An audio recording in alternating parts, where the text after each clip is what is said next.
Yeah, you see me? In the other box?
Yeah. Alright, I'll send a new link to you.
It's supposed to access your camera in your phone.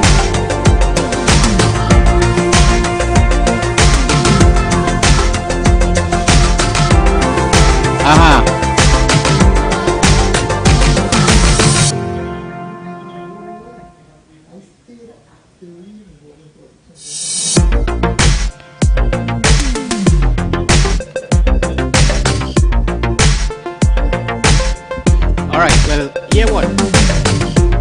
You just go ahead and try to connect. That wouldn't affect our broadcast, it wouldn't affect anything. Right? But you will know when you're inside because you will see the show in progress and you will see your what you will be seeing on your screen is what happening down here. And then when we're ready to go live, then we will see a box with you and us down here in it. Right.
Ready?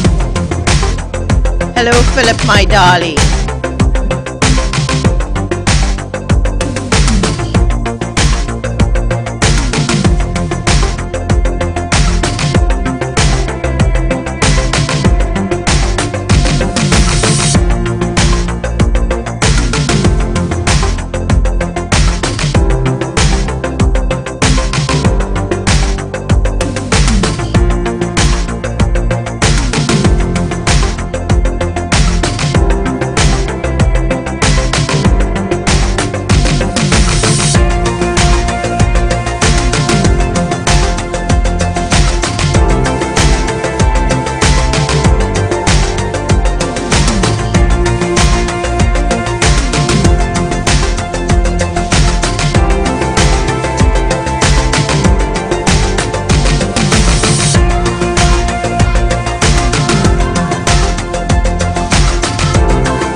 unity in the voice of hope and prayer. With boundless faith in our destiny, we solemnly declare. Side by side we stand, island on the blue Caribbean Sea. This our native land, we pledge our lives to thee. Here every queen and find an equal place, and may God bless our nation. Here every queen and find an equal place, and may God bless our nation.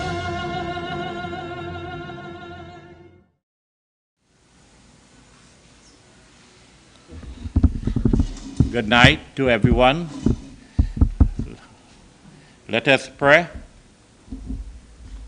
O Almighty God, we thank you for this life and this moment.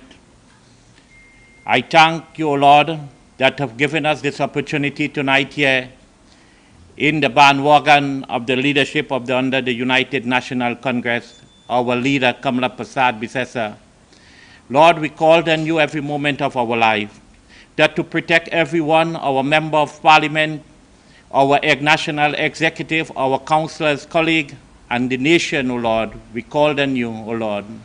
You are the one to protect us in the righteous hand, O Lord.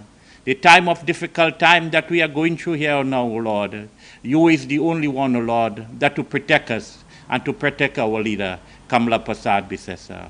O Mother of this universe, we pray to you to remove all obstacles and give us the light under the United National Congress.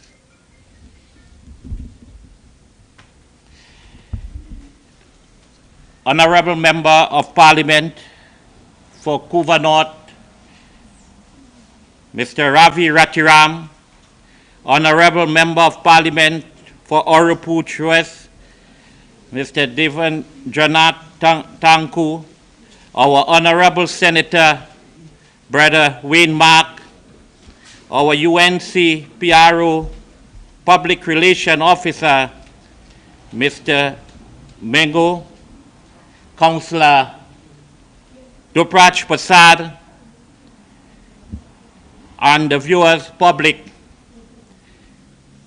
Tonight, I take the privilege and the honor as a councillor for the electoral district of Calibre, Calcutta, Macbean, in joining with our colleagues, our member of parliament, and the executive of the United National Congress, and our councillor president of the Couva Chamber, Ramchand Rajbal Maharaj, in the procurement bill that where we are going to debate on that what our government is doing. As a councillor for the electoral district of Calibre, Calcutta, Macbean, and the vice chairman of Couva North, we are going through a crisis in the Couva Tabaki Talparo Corporation with our sitting councillors, the 10 council, where we depend on central government for funding, for development works to be done, roads, drainage, bridges. We know that the funding, especially in the UNC control corporation, the local government minister under that PNM government is stifling us with funding. We know that we are demonstrating with our chairman and our councillors colleague are working hard to make sure that we have proper representation to make sure our budget is being comfortable. But my brothers and sisters, is only 25 years under our partnership government, under the leadership of Kamala Prasad Bisesa, when we could have assurance to tell our budgets is under the recurrent vote 66, so the monthly recurrent, where we could have roads, or a piece of drainage, or some crossing, or something to do, we could have give them assurance that it will happen. If we have to move a project from November project under recurrent, today, 3 years now, since this government in power, we getting nothing done, my brothers and sisters. We are very frustrated under the Ministry of Works. We have to beg and ask the Minister of Works, and sometimes be very ignorant, sometimes getting on with them to make sure that our people, they're giving us a little mobile patching and some pothole, right? The material and all they're giving us is very poor. So, my brothers and sisters, we as councillors of the Couva Talpa Regional Corporation, we are going through a hard time under this PNM government. So, we are here, brothers and sisters, that the Vice Chairman of this constituency, and I want to congratulate the Member of Parliament for Couva North for working hard in every electoral district of our councillors, where we having meeting throughout, right, at this crime situation we are having in all our community, and a community police meeting. And I want to thank Dupraj Prasad, our councillor in his area. We know that the bandits and them are doing some work there in their dirty work. So I want to thank you all very much for this opportunity. Now I will hand over to our dear sister, the UNC Woman Chair, our dear sister, Kenya Charles, to chair this meeting this afternoon.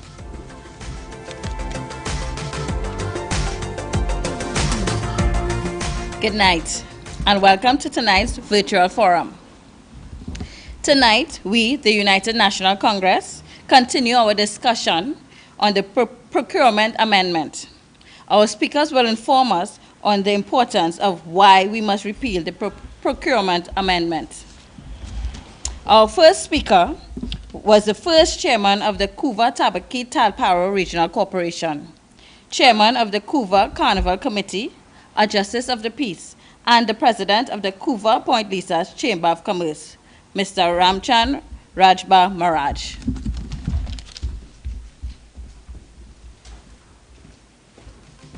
Thank you, Madam Chair. Distinguished Member of Parliament for Couva North, Ravi Ratiram, and party organizer of the United National Congress, the Honorable Dave Tanku, Member of Parliament for Urupuch West, and Chairman of the United National Congress, our distinguished Dr. Kurt Megu, Public Relations Officer, Councillor Dubraj Prasad, Alderman Angie Benjamin, Councillor Alan Taksisi Prasad, and those who are gathered here and those who are listening on the live stream and watching us on this meeting. I want to thank the organizers of this meeting for giving the Couva Point Lisa Chamber of Commerce a say in this meeting tonight. So I will bring a little brief history on the repeal of the Public Procurement Act. After more than a decade of public pressure, in January 2015, the Public Procurement and Disposal of Public Property Act was passed by the then UNC People's Partnership Government with the full support of the PNM opposition. Instead of immediately having the act proclaimed after it won the 2015 elections, so it could be implemented, the PNM government decided to amend the act, and they had voted as they had voted for in January 2015. The PNM brought amendments to the Parliament not once, but twice. The first amendment was laid in Parliament in November 2015 and passed in June 2016. Then 6 months later, in December 2016, the PNM government came in with another amendment, which was passed in March 2017. Furthermore, it is noteworthy that the latest amendments were passed with a simple majority, whereas the original 2015 Act and all previous amendments were passed with a special majority. The legal experts will debate whether this was constitutionally or not. If one needed justification for the repeal of the Act in its amended format, it is only necessary to read the 2020 Corruption Perception Index. Published by Transparency International in January 2021, just a few days ago. The report reveals that persistent corruption is so rampant that it is even undermining healthcare systems and contributing to the democratic backsliding amid the COVID-19 pandemic. Delia Ferreira Rubio, Chair Transparency International, commented that COVID-19 is not just a health and economic crisis, it is a corruption crisis, and one that we are currently failing to manage. A couple of recommendations, the CPI report is as follows. Strengthen oversight institutions. Anti-corruption authorities and oversight institutions must have significant funds, resources, and independence to perform their duties. Ensure open and transparent contracting. Many governments have drastically relaxed procurement processes. These rushed and opaque procedures must ample opportunity for corruption and the diversion of public resources. Contracting processes must remain open and transparent to combat wrongdoing, identify conflicts of interest, and ensure fair pricing. Public relevance data guarantee access. Government should also ensure people receive easy, accessible, timely, and meaningful information by guaranteeing their right to access information. Regrettably, the Amendment Procurement Act is inconsistent with all of these recommendations. Government procurement involves a high risk of corruption because of the great size of financial turnover and the complexity of many procurement processes in which businesses interact very closely with politicians and civil servants. Often the personal interests of the public officials are not the same as the interests of the public. Such a conflict of interest problem increases the risk of one's corruption. Based on data sourced from the World Economic Outlook data book of the International Monetary Fund, total government expenditure as a percentage of gross domestic product for Trinidad and Tobago in 2018 was 31.3%. The amended Procurement Act effectively permits a significant portion of the huge expenditure to be removed from public scrutiny through the Office of Procurement Legislation.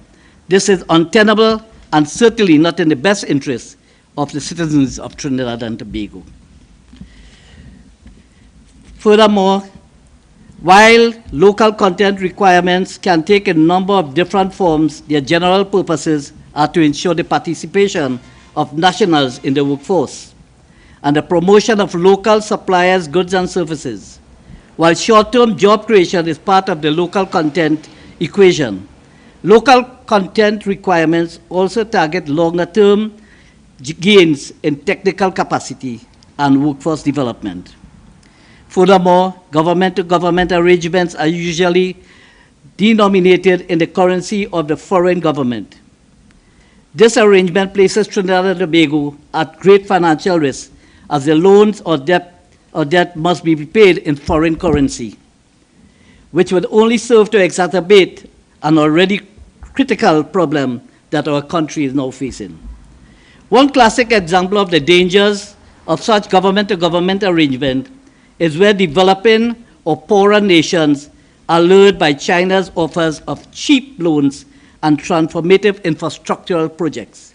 Then, when these countries are unable to keep up with their repayments, Beijing can demand concessions or other advantages in exchange for debt reliefs.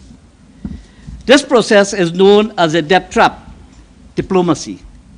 Sri Lanka's port development project serves as a cautionary tale to anyone who thinks China loans come without conditions. The third set of amendments to the Public Procurement and Disposal of Public Property Act that was passed in December 2020 are a serious blow to the long-term campaign for proper control over transactions using public funds in Trinidad and Tobago and are extremely detrimental to the public interest. The finance minister reference to the EU OECD rules on government-to-government exemptions as justification for omitting these from OPR oversight is not appropriate in our justification. In the PNM administration, including the Prime Minister, claims that it is committed to making good government-to-government debts in public interest. Then there should be no serious objection from that party to a proper system of independent oversight. On the contrary, these changes to the Act were clearly intentional and very deliberate. It is obvious that these changes were designed and built so that they would be fit for purpose. That is, removing the biggest contracts and transactions using public funds from proper scrutiny and oversight. The interests of the citizens of Trinidad and Tobago will be best served by repealing the amendments to the Procurement and Disposal of Public Property Act that were made in December 2020. In a nutshell, as I conclude, it is obvious to every level-headed citizen of Trinidad and Tobago that the amendments made to the Public Procurement and Disposal of Property Act do not deliver the benefits to the original legislation intended for the protection of the interests of the people of Trinidad and Tobago. The government-to-government arrangement proposed in amendments, in fact, delivers the opposite. The amendments leave an open door or window for corruption to flourish. When this happens, our local businesses suffer not only because due to the fact that business interests are denied access to commercial activity, but because of public funds being corrupted. Now more than ever, ladies and gentlemen, we demand transparency and accountability. As business people, it is our duty and responsibility to stand up against this attempt to shortchange the people of Trinidad and Tobago. And I thank you very much.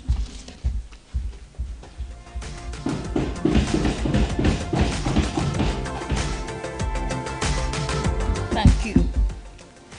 Our next speaker, a political analyst, former independent senator, a man who fights the fight head on, our UNC PRO, Dr. Kurt Megu.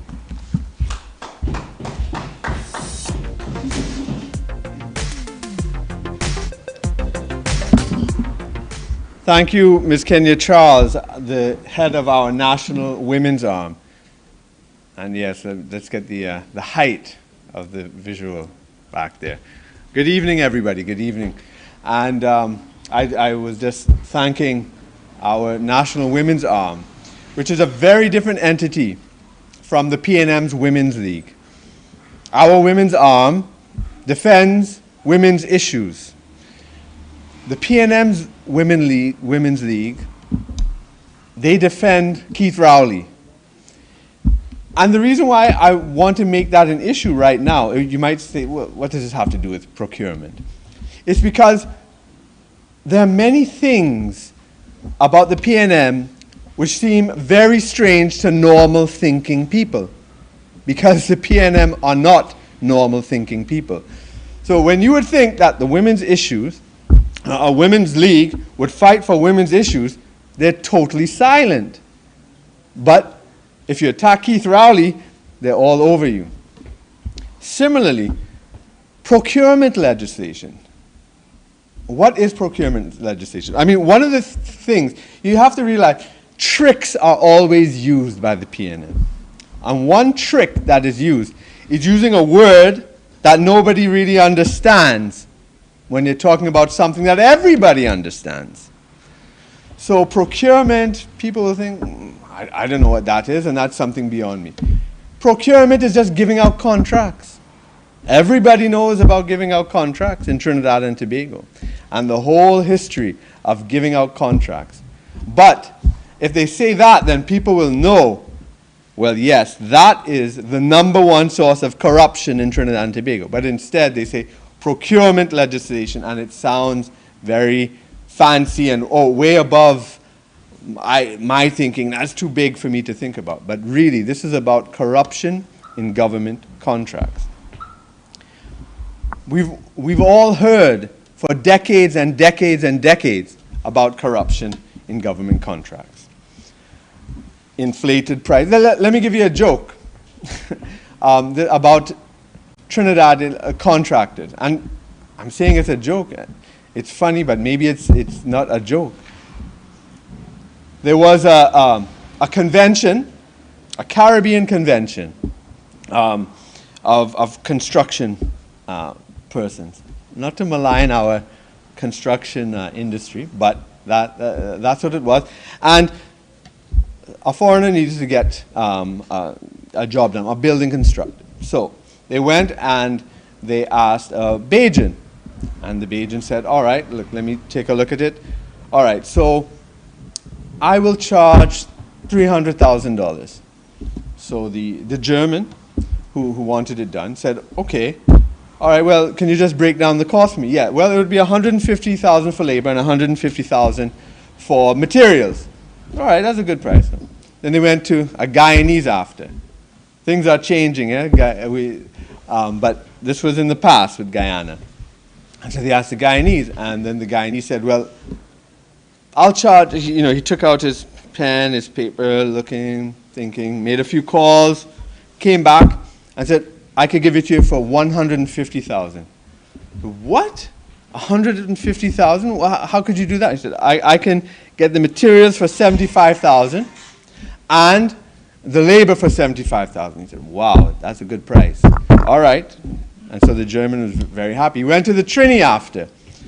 And then the Trini said, and he asked the Trini, what would you like? What quote would you give me? Trini didn't even take out a piece of paper, nothing. And he just said, $1.15 million. What? These people just offered me $300, $150. And how could you do that? Well, how do you justify that? He said, listen, $500,000 for you, $500 for me, and we pay the Guyanese to do it. Right. So, and that type of corruption, which this is why Trinidadians are known as Tricky-dadians up and down the Caribbean. And it's not because of the 5 years that the UNC were in government, or the 10 years, the 5 and the 5 before. It's for the half-century that the PNM ruled Trinidad and Tobago. This is what they made our country. From when they came in, they established a whole regime of kickbacks, of rackets at every single level. And this is their philosophy. I want to give you a little history lesson now. Sorry. When the PNM came in 1956, that's when they were formed, 1956. We were still a colony. But we actually had a more advanced constitution than we do now. In our constitution then, the legislature had to vote in each minister. So that means it had to have support from the whole legislature. Not only that, so that means William's first cabinet had to be voted in by the legislature. It's kind of like what happens in the US with a confirmation hearing. Then, the legislature also had the power to remove a minister by a secret 2/3 ballot. So that means if someone from your own party wanted to remove, you didn't have to have a show of hands or a division where you say yes. It was a secret ballot. When Williams came in, he hated that system. He hated it. He spent his first 3 years fighting to change it where the prime minister was in control of everything. And that is a system that the PNM have wanted from then until now, where they control everything. They do not want any independent oversight of anything that they do. They feel that once they win elections, by hook or by crook, because that's another issue, we could have maybe a national discussion on that, but once they win elections, they could do anything. They don't understand. In fact, they are hostile. They hate the idea of a parliamentary democracy. What is a parliamentary democracy? And you see, and this is the brainwashing they've done to us. because of the education system. When we speak about the SCA and Concord Act later, which should also be a national conversation, we'll talk about how they brainwash the country, or the media, how they brainwash the country. But we have this idea that, well, you voted in a government, they won, so they could do anything they want. That is not what a parliamentary democracy is. That is an elective dictatorship. A parliamentary democracy means that, yes, you have a government, but you have an opposition. That's what makes a democracy. You have an opposition in a parliament. And when you present things, you don't just go to the media, who have no power to do anything, and just tell them what you want. And then those media persons, with the greatest respect, don't know what to ask. And even if they did know what to ask, there's no obligation on the part of the minister to answer. Right? What they're supposed to do is present it in the parliament. Because in a parliamentary democracy, the opposition has the power to ask a question, and by law, ministers have to respond. And this is what the PNM want to mash up. They want to mash up the opposition itself. So, let alone something like an independent procurement regulator, right? So think about the term. Independent, so meaning it's not controlled by either party. Procurement, so that's the contracts, regulator. So someone who would review the contracts before they're given out. That's the last thing the PNM want. And they use all sorts of fancy phrases. It's amazing. Keith Rowley uses the same phrases in 2021 as Eric Williams used in 1956. It is the same ideology, the same wicked ideology that they have been pushing in Trinidad and Tobago and perverting this country for decades with. And the phrase they use is, we don't want government by opposition. Or I'm trying to think the precise phrase Rowley used with the procurement, but their thing is, we are elected in government, so we should be able to do what the hell we want. That is their philosophy. So, because people have asked, how? So even before I get to the question, in case you are not clear as to what happened, it's the UNC who at every turn has made this country more democratic. At every single turn have made this country more democratic. Freedom of Information Act, UNC put that in. What is the Freedom of Information Act? If the government has a secret, you get to make a request. Of course, the PNM totally against that. Judicial Review Act, UNC again. What is a Judicial Review Act? That means if you disagree with a decision by the government, you could take them to court. Of course, the PNM hate that. Equal Opportunities Commission. If there's discrimination, whether it be on race or religion or where you live, you can take them to the Equal Opportunities Commission. Again, UNC. Again, PNM hated that. Right? So, procurement legislation falls within that. You see, the UNC have a particular ideology as well, just like the PNM have one. An evil one of total control by the state, and the UNC's one is a democratic one, where everybody, every citizen is empowered. So the procurement legislation, the UNC fought and fought for this. And the PNM were trying to thwart it at every turn. And what was that? That means that to prevent the corruption in this country, we need an independent procurement regulator. So before the contract goes out, let it be vetted independently to make sure there's no corruption. Doesn't every right-thinking person in the world think that's a good idea? The only people that don't think that's a good idea is the PNM and PNM supporters. It is absolutely insane. It makes no sense. They cannot justify it in any way. It is pure legalization of thievery. So what I want to do, because when I talk about this legalization of thievery, The PNM have this narrative, have this story, have this routine thing they say all the time. Nobody stole more than the UNC in 5 years forever. They have this negative story that they've pushed down people's throats, which they have no evidence for. The only persons who've ever been convicted for corruption have been the PNM. And unfortunately, people have come to accept it, because when a lie is repeated often enough, for some people, it becomes the truth. But the truth is the truth. You can never erase the truth. And let me tell you the truth here. I'm going to go over the history of Trinidad corruption, and which the PNM has made us forget, and which we must always remind the people about. We should never forget this. So, I'm just reading from some posts I've had up for a long time about the whole system. Remember, the PNM built the state, right?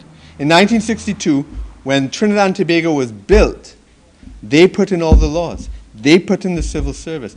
So they know how to manipulate the laws, the civil service. They know how to tip off their friends to form a company, to sign a contract. So it looks legal, but it is pure corruption. Pure corruption. But it is sanctified by the state that the PNM created. And this is a task that the UNC has, to dismantle that whole system. And this is what the procurement legislation was, a huge hammer to swing into that foundation of corruption that the PNM baked into the Trinidad state. So, with your indulgence, Mr. Chair, I don't know if I've gone over my time. I will continue. Right, so whether it be personal kickbacks to an individual minister, or rackets run by public servants or political appointees in customs, in legal affairs, in town and country planning, or the licensing department, or it's a sole tender to a company that's just 1 degree removed away from a sitting minister, or outrageous fees that are paid to international banks and consultants, or unnecessary loans and expenditures which are improperly approved, or unjustifiable salaries and unjustifiable expenses. All of this is baked into the PNM corruption of the Trinidad and Tobago state. And the biggest corruption ever has been done by the PNM. And from the time they came to power, they learned from the British, because the British are actually masters at this slick, invisible, corporate, global institutional theft. Even today, with the City of London, the banking system, the Cayman Islands bank accounts, in Malta, in Hong Kong, in all the sophisticated system, the PNM are embedded in all of that, all of that. It's so sophisticated. It's beyond what most Trinis even understand. Right? And the PNM have been participating in having billions upon billions of dollars siphoned off away abroad. Right? And let me give you some examples. Some of the older people will remember. For some people, this will be new information. As soon as Trinidad and Tobago became independent, one of the first scandals was the BWI aircraft, BWIA. Maybe some of you don't even know what BWI is. British West Indian, that was before Caribbean Airlines, for you younger viewers. And so in the procurement of the aircraft, there was massive corruption there. Lock joint in Port of Spain. The Point Lisas contracts for the steel and the methanol and the aluminum plants. Trinidad Tesoro. The Hall of Justice. The Caroni Racetrack. The EC0 scheme, which was a foreign exchange scheme they had. The Mount Hope complex. The Twin Towers financial complex. The DC9 scandal. Severn Trent. Calder Hart and the Port of Spain waterfront. The Prophetess Pina. And of course, the famous Johnny O'Halloran. You know, things got so bad under the PNM that the Wall Street Journal from America published on the 12th of March, 1987, that they published court testimony which implicated former Prime Minister Chambers, our Prime Minister, in the Wall Street Journal, in a backroom deal in the 1970s with the Tesoro Oil Company that used to, it's Trinidad that made Tesoro, which is no longer around because it was just a totally corrupt country, and it was because of Trinidad and the PNM. And it was testimony about a blonde prostitute.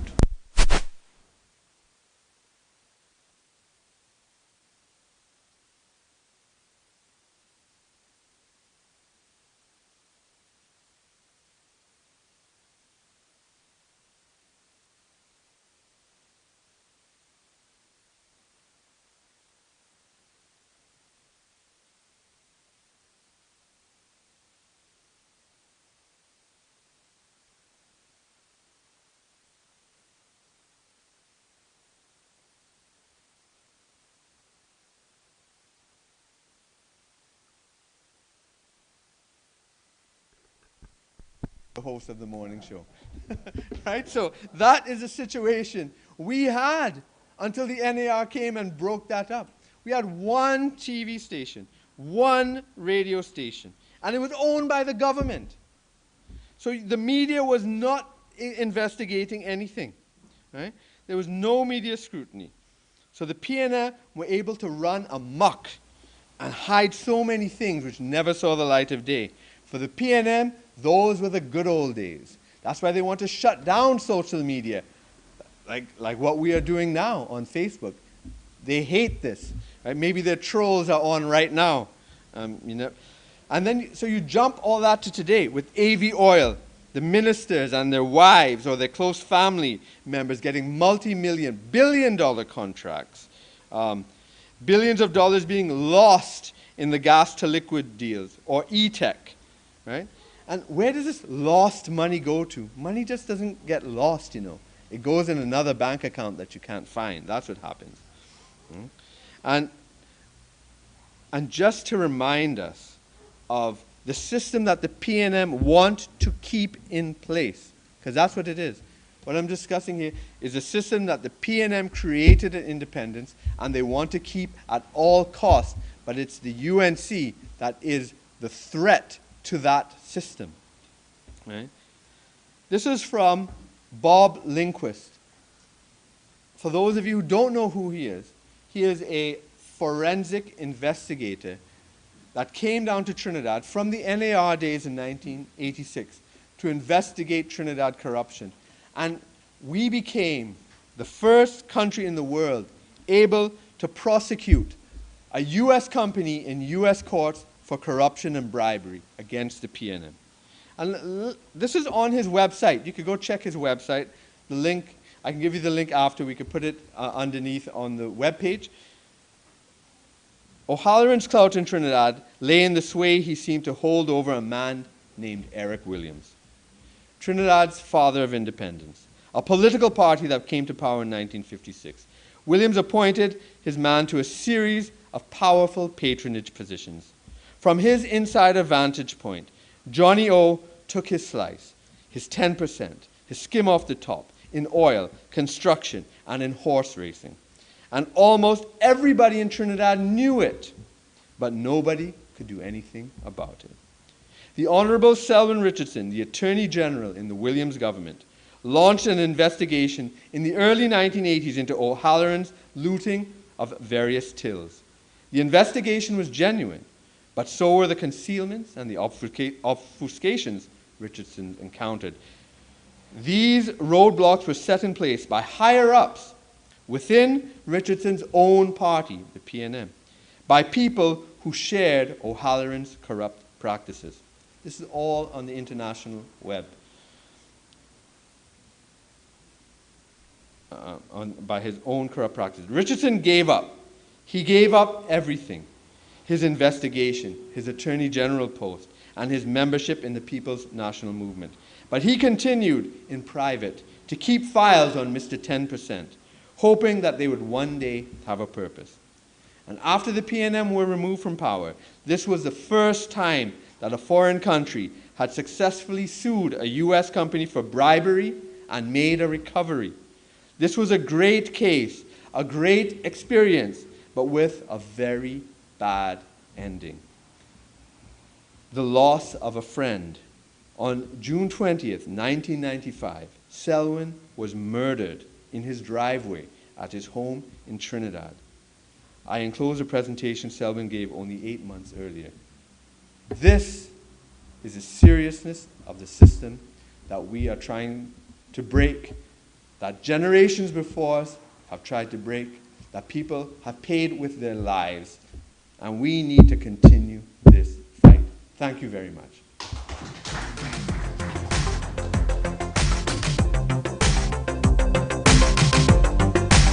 Thank you, Dr. Mealy, for that contribution. And yes, some of us know what is BWIA. Our next speaker brings proper representation to Couva North, party organizer for the United National Congress, over 15 years of representing the party throughout Trinidad and Tobago. Engineer by profession, your MP, MP Ravi Ratiram.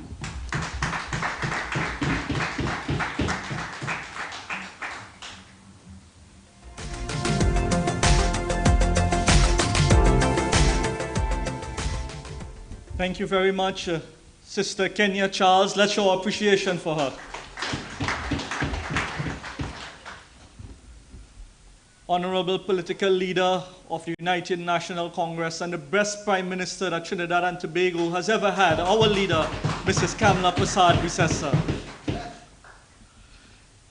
Chairman of the UNC and Member of Parliament for Urpuch West, MP Dave Tanku, President of the Couva Point Lisa Chamber, Mr. Ramchan Rajbal Maharaj, Public Relations Officer of the UNC, Dr. Kirk Megu, Opposition Senator, Honorable Senator Wade Mark, Councillor Alan Taxi Sipasad, Councillor Dubraj Prasad, Councillor Vishan Mohammed, Sister Alderwoman Angie Benjamin, and all other distinguished guests here with us tonight, members of our constituency executive of Couva North and constituents of Couva North, and citizens of Trinidad and Tobago, members of the media. I acknowledge also my colleagues from the National Executive who are all tuning to this virtual forum, all the councillors, aldermen, representative of local government. And I thank you all very much for joining us tonight in this virtual forum as to why we should repeal the amendment to the procurement legislation. And I want to encourage each of you all to hit that share button and let us share this message far and wide across our country and to all our international persons out there, all our citizens who are stranded abroad also. Let us share this post, let us share this forum so that the message will go far and wide as to what is happening in this country. Brothers and sisters, the conversation of this Procurement Act dates back to 2010 and even before. But from 2010, when the Joint Consultative Council and other stakeholders said that the procurement legislation was needed to deal and to weed out corruption, it was only then when Mrs. Persad-Bissessar became our country's first female Prime Minister and the greatest Prime Minister that our country has ever seen, that she received a package of legislative proposal which the PP government then laid and sent to a joint select committee, and it was eventually converted into draft legislation, was passed in 2014 and as the Public Procurement Disposal of Public Property Act 1 of 2015, brothers and sisters. Act 1 of 2015 was partially proclaimed and a committee was put in place to assist with its full implementation. Following the change of government in 2015, Finance Minister back then, Minister Colin Imbert, said that they are working on something. They are working on something to have this legislation implemented and proclaimed. From then to now, brothers and sisters, it has been 6 years and the legislation is still waiting to be fully proclaimed. And from then to now, what they have been doing is gutting out piece and piece and piece of the legislation to facilitate significant corruption, mismanagement, wastage. No value for money in the spending of the administration. Brothers and sisters, since 2016, the Rowley-led PNM government has been talking about bringing procurement legislation and regulations to the parliament. Listen to what they said. And this is the PNM style, left foot, right foot, balisé style of doing things. In 2016, they came and they said, and I quote, "The PNM administration will cut out this cancer of corruption and waste as we fulfill our commitment to the people of Trinidad and Tobago to implement a modern, transparent, and fair public procurement system" in 2016. In 2017, hear them, "I wish to announce that it is the government's intention to fully operationalize the new procurement system in 2017. Nothing happened. Here what happened in 2018. We envisage the early 2018, the legislation will be operational. In 2019, the new procurement regime utilizing best practice could be in place in the first quarter of calendar year 2019. Brothers and sisters, the conversation continued. In 2020, procurement regulations are soon to be laid in Parliament. Well, as we move forward, brothers and sisters, on December 2020, the opposition received notice. Actually, it was on the night, Monday, November the 30th, that the opposition received notice of a bill to amend the procurement legislation. Brothers and sisters, that bill was presented on Monday along with 4 other pieces of legislation to be debated the Friday. They came, brothers and sisters, like a thief in the dark, without any proper time to properly prepare for all 5 bills that were to be discussed in just a few days away. Brothers and sisters, they did not get a free pass. My colleagues in the parliament, our opposition MPs, and even those in the upper house, they stood up and they defended the rights of our citizens and the democracy of our country. The leader of the opposition, she went in there, she held them, and she exposed them for what they were doing to procurement legislation in Trinidad and Tobago. I recall my brother Saddam Hussein giving them lessons of what is good law and how good law should be put together. I recall Rudy Indar Singh, my brother from Couva South, he stood and he exposed all the shortcomings in that piece of legislation. And I recall my brother from Naparima, MP Rodney Charles, he even noted, brothers and sisters, that all 3 newspapers took a stand against what the government was doing there in Parliament. Even independent bodies such as the Office of the Procurement Regulator, the Joint Chamber, the GCC, and our local TT chapter of Transparency International all stated their discontent with the amendment bill at Clause 5, which seek to change Section 7 of the Act that the Rowley PNM-led government showed that they do not care about such concerns made by the institution, brothers and sisters. What I have here with me tonight is that article which says, Joint Chamber to Government, withdraw procurement bill. And I will just briefly read for you what this document says. The Joint Chamber, Joint Consultative Council, and the Trinidad and Tobago Transparency International yesterday called on government to withdraw amendment to Section 7.2 of the Public Procurement and Disposal of Public Property Amendment Bill 2020. In a media release, the joint chambers comprising TT Chamber of Industry and Commerce, AmCham, Trinidad and Tobago Coalition of Services Industries, and the Trinidad and Tobago Manufacturers Association, along with the JCC and the TTTI, Transparency International, said the government should commit to a defined date for the laying in Parliament of long-promised regulation to operationalize the Act, and that is the Act, the Parent Act of 2015. The group, through their full support behind the Procurement Regulator Chairman Munilal Lalchan, stating, Lalchan published a release on December the 3rd, 2020, stating that the Office of the Procurement Regulator has reviewed the Public Procurement and Disposal of Public Property Amendment Bill 2020 and agrees with all of the amendment except the proposed Clause 5, which seeks to amend Section 7 of the Act Number 1 of 2015. And I will go into the details later on in terms of that release from the procurement regulator, brothers and sisters. Brothers and sisters, Minister of Finance, Colin Embert, in this Rowley-led PNM government, tried his best to mislead the population when he said during the debate on the 4th of December that the Honorable KPB, our leader, the Honorable Kamala Prasad Bisesa, went to China and saw vessels and purchased it.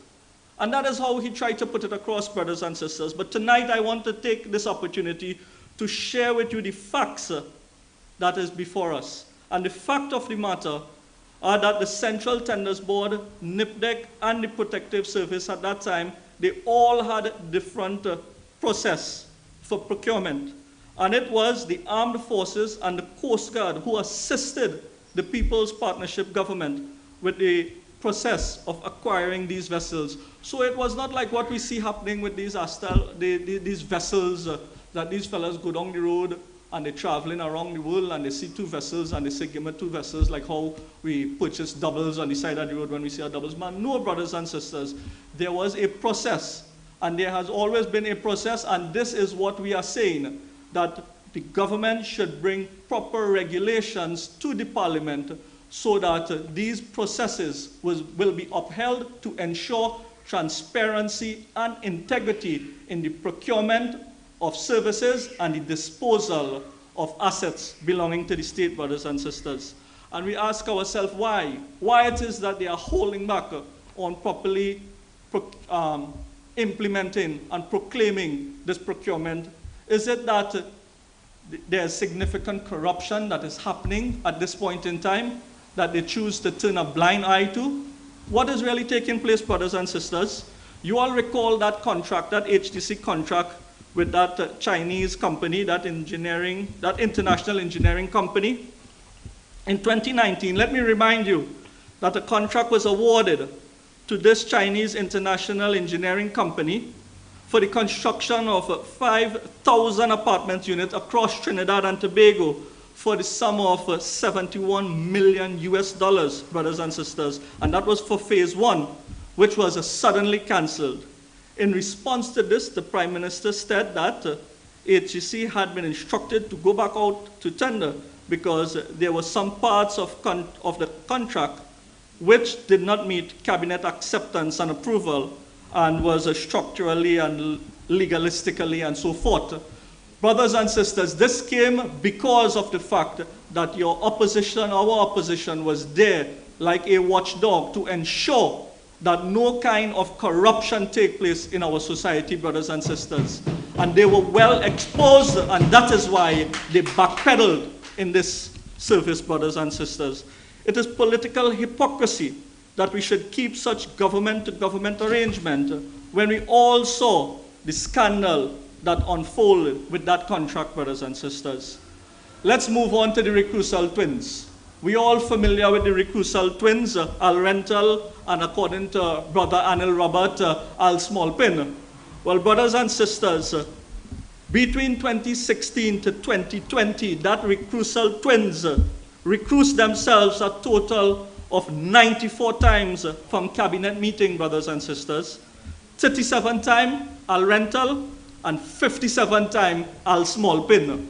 Well, I want to share with you tonight, brothers and sisters, a newspaper article of July 31st, 2020 by the Newsday.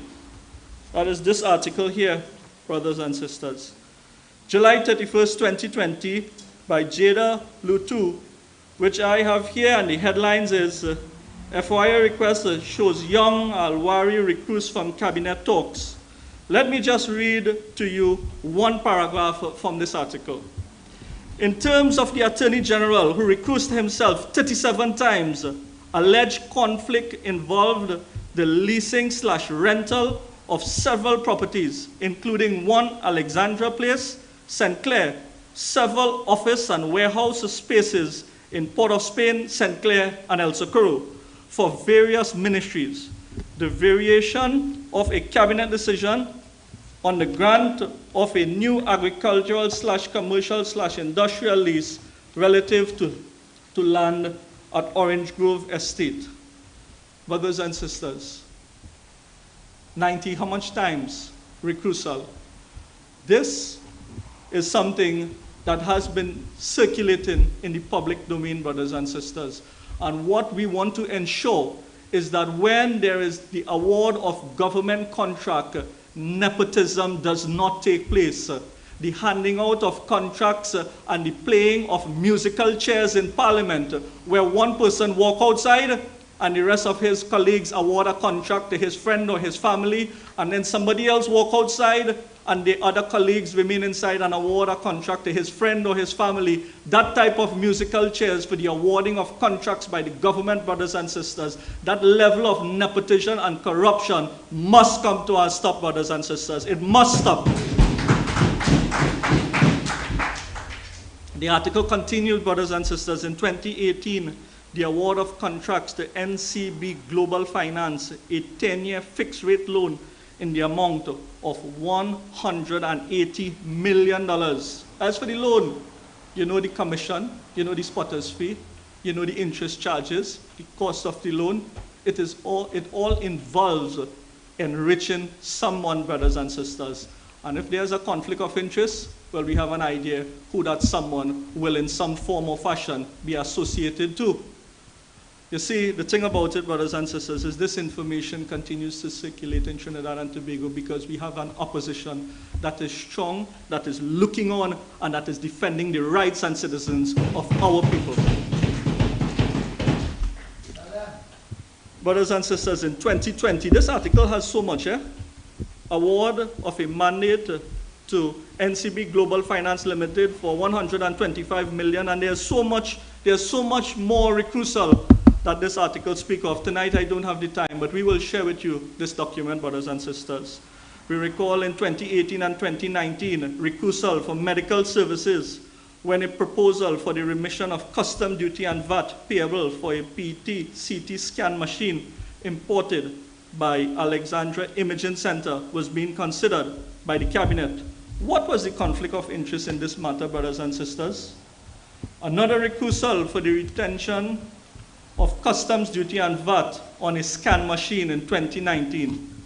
Brothers and sisters, one of the stakeholders said, it would take an unscrupulous official to exploit these to the benefit of friends and family. Is that what is taking here, my brothers and sisters?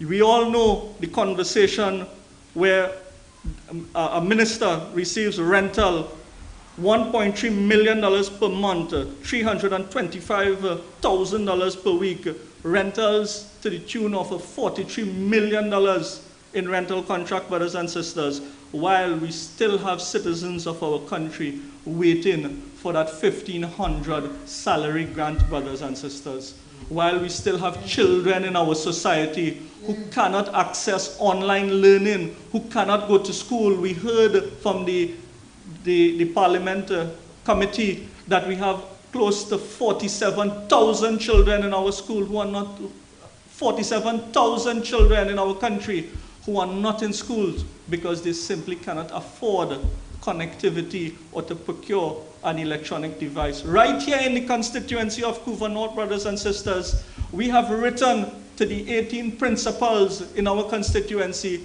and we have received the names of over 1,200 children here in Couva North who are not in school because their parents are unemployed. Their parents does not have the financial capability to procure an electronic device for their children to be in school, brothers and sisters. We have written to the Minister of Education and we have brought this to her attention. And tonight I call upon the Minister of Education to please, Honorable Minister, stop the wastage and squandermania that is taking place inside that cabinet, and let some of that monies be used for the ensuring that our children receive an education. What this bill seeks to do, brothers and sisters, is to enable exemption of services. What this amendment does, it exempts legal, financial, accounting, and audited, medical services, and other services as the minister may by order determine, brothers and sisters. In other words, this government is making procurement law toothless in Trinidad and Tobago, my brothers and sisters. And I want to quote my colleague from Barataria Sawa, MP Saddam Hussein, who was 100% correct when he said that the government came to water down and remove teeth from the legislation. And if passed, this amendment would effectively create room and space for corruption, for wanton corruption in our society, brothers and sisters. I want to move on swiftly before I wind up to the Office of the Procurement Regulator that my colleague Piaro Kirkmegu had made mention of, brothers and sisters. The Office of the Procurement Regulator, and just to share with you all what exactly this office is about, is a corporate body established pursuant to an Act of Parliament, namely the Public Procurement and Disposal of Public Property Act of 2015, which aims to provide for public procurement and for the retention and disposal of public property in accordance with the principles of good governance, namely accountability, integrity, transparency, and value for money. So that is exactly what the Office of the Procurement Regulator represents, brothers and sisters. And earlier when I mentioned to you all the different chambers and Transparency International and all the different groups supporting the statement that was made by Mr. Munila Lalchan, Chairman Procurement Regulator, in the release that was sent out on the 3rd of December 2020, I want to share with you what that release was, brothers and sisters. And we are dealing here with the Clause 5, which seeks to amend Section 7 of the Act. The Office of the Procurement Regulator maintains this position as a result of the following consideration. And what they are saying is do not remove that from the bill, from the Parent Act.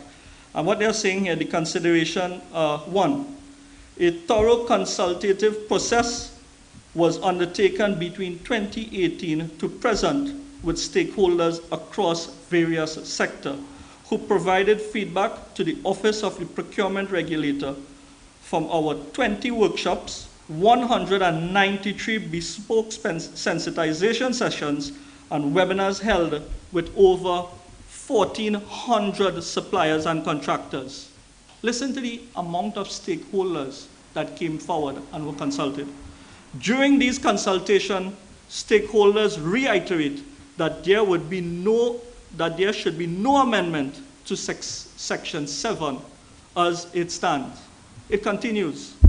Item 2, stakeholders emphasize that Section 7 should be given an opportunity to be tested, since there is no real possibility that local suppliers or contractors may be deprived of a fair and equitable chance to participate in procurement proceedings.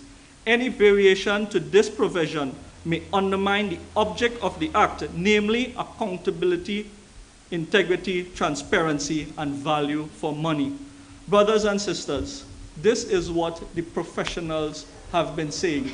This is what the Office of the Procurement Regulator, this is what an independent body is speaking out on behalf of over 1,400 suppliers and contractors, brothers and sisters. However, this is something that the PNM Rowley-led administration, Imbert, Faris Al-Rental, and all others pay absolutely no regard to, brothers and sisters. They do not listen to the voice of the people. They have become tone deaf to the issues being presented to them by these independent, these chambers, all these different organizations, brothers and sisters. The Office of the Procurement Legislator maintained their position there, and we presented that to them upon this debate. But again, they did not take it into consideration. They went ahead and they used their majority in Parliament to bulldoze the rights of the minority, but more than the rights of the minority in the Parliament, our opposition, they used their majority, brothers and sisters, to bulldoze the voice of independent agencies in our country. And if it is that this takes place, brothers and sisters, the rights of our citizens are going to be compromised. Brother Saddam indicated in his presentation that this parent legislation was put in place by a special majority. It took the support of both sides of Parliament to put the procurement of 2015 legislation in place. And they are now coming with a simple majority to bulldoze their way inside the Parliament, brothers and sisters. This is something that we do not support at all whatsoever, because it trespasses on fairness and equality of treatment to all our citizens and to corporate Trinidad and Tobago. So brothers and sisters, in closing, I want to say to you tonight, because you will still hear a lot more being presented by our chairman and Senator Mark, but I want to say to you tonight, brothers and sisters, that we here in the United National Congress, we firmly believe in the principles of fairness, transparency, equality of treatment, and integrity in office, brothers and sisters. We uphold these principles, and we will continue to fight inside the Parliament and outside the Parliament to ensure that your rights as citizens of Trinidad and Tobago are protected. We will do what we have to ensure that the government come and support the repeal of this amendment and finally proclaim and implement good procurement legislation so that we will have a stronger and a greater democracy where each and every one of our citizens, where every person will get their fair representation, where together we will aspire and together we will achieve. Thank you all very much, brothers and sisters, for being with us tonight.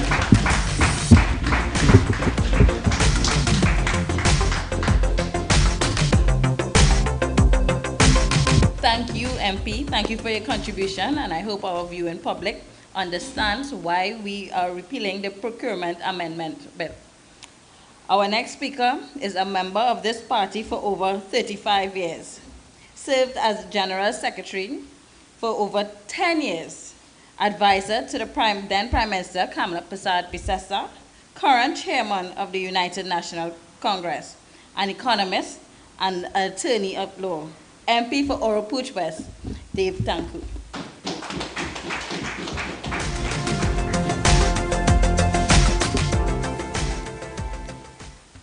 Thank you, Madam Chair. Political leader of United National Congress, the Honorable Kamala Prasad Bisesa, Senior Counsel, and to echo my colleague, the best Prime Minister this country has ever seen. Member of Parliament for Couva North, my brother, Ravi Ratiram, my other brother, my NATEX colleague, the PRO of the party, Mr. Cook, Dr. Cook Megu, members of the local government fraternity, members of the National Executive, senators, my brothers and sisters, all, I wish you a good night. You would have heard quite a bit of conversation earlier tonight, about the procurement legislation. We are speaking specifically about a bill called the Public Procurement and Disposal of Property Amendment. It became an act, so a lot of what we are discussing today is based on a piece of legislation that is already law. But it is bad legislation. It is horrendous legislation. And we want citizens of this country to understand exactly what it is that this government has passed through the Parliament and are now seeking to implement. What is this public procurement bill that is causing all this trouble here tonight and is causing all the trouble outside, and I predict will cause even more trouble as we go forward? Every person here, every person listening, every person present here tonight, every person viewing this has purchased something in your life. You may have purchased a car, you may have purchased a house, you would have gone to the grocery, you may have purchased doubles. You would have done that based on some kind of criteria. Usually you look at price, you look at quality, and you look at convenience. There may be other criteria as well.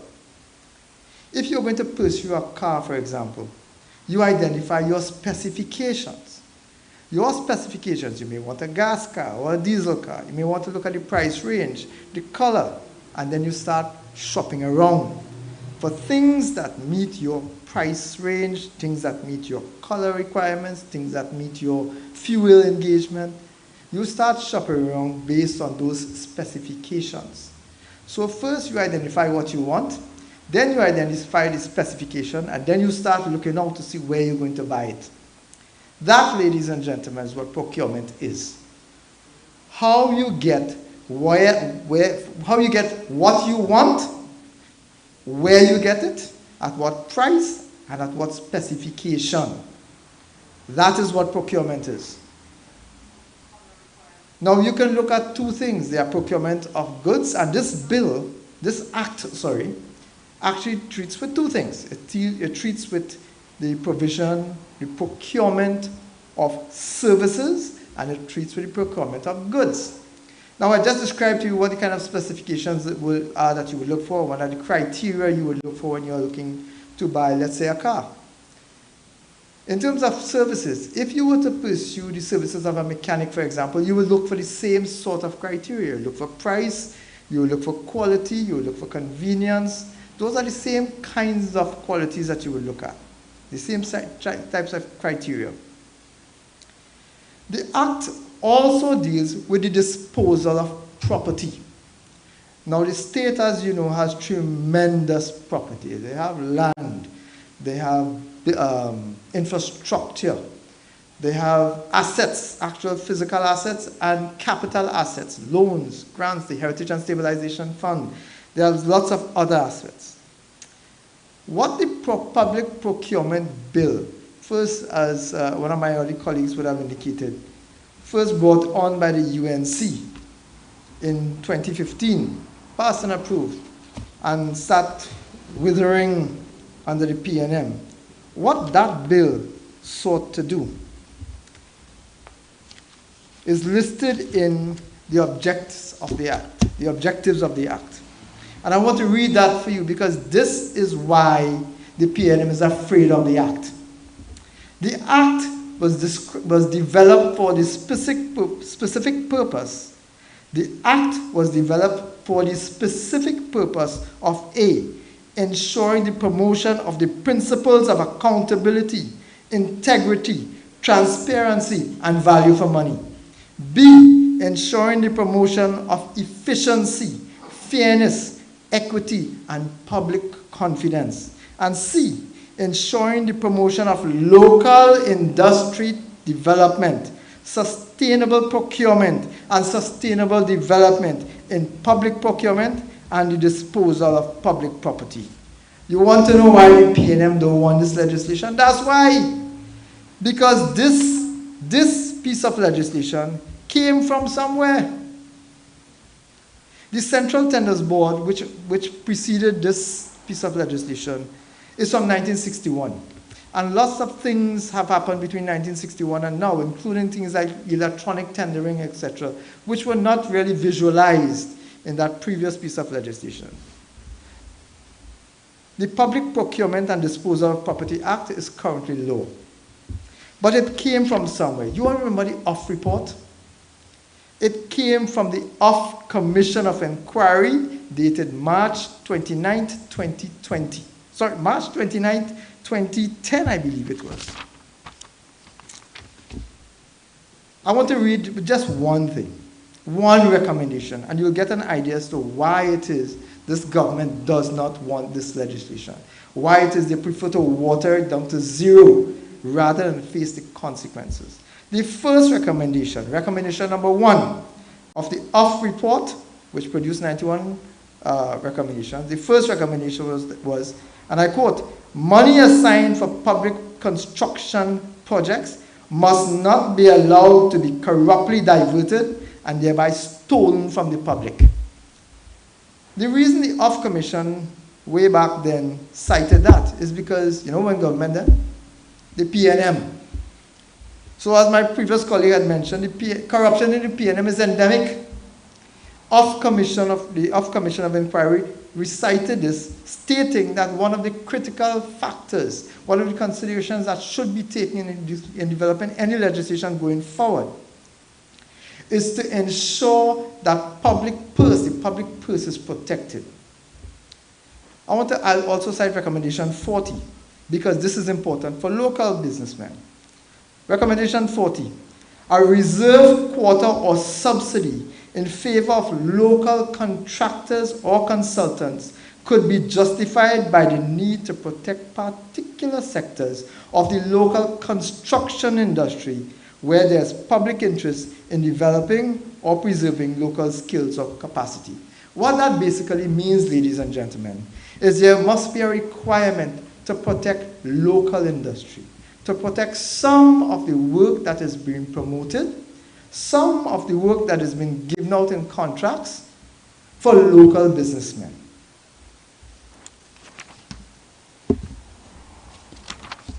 That hasn't happened. As a matter of fact, it is now history that a significant amount of contracts are without the reach of the average contractor in Trinidad and Tobago. And that is because of a difference in philosophy. I have heard many persons say that the UNC and the PNM, same thing. Absolutely not true. There is a significant philosophical difference between the UNC and the PNM. And I want to give you just a little example of what I mean by that. The UNC is people-centered. We are driven by the interests of the people.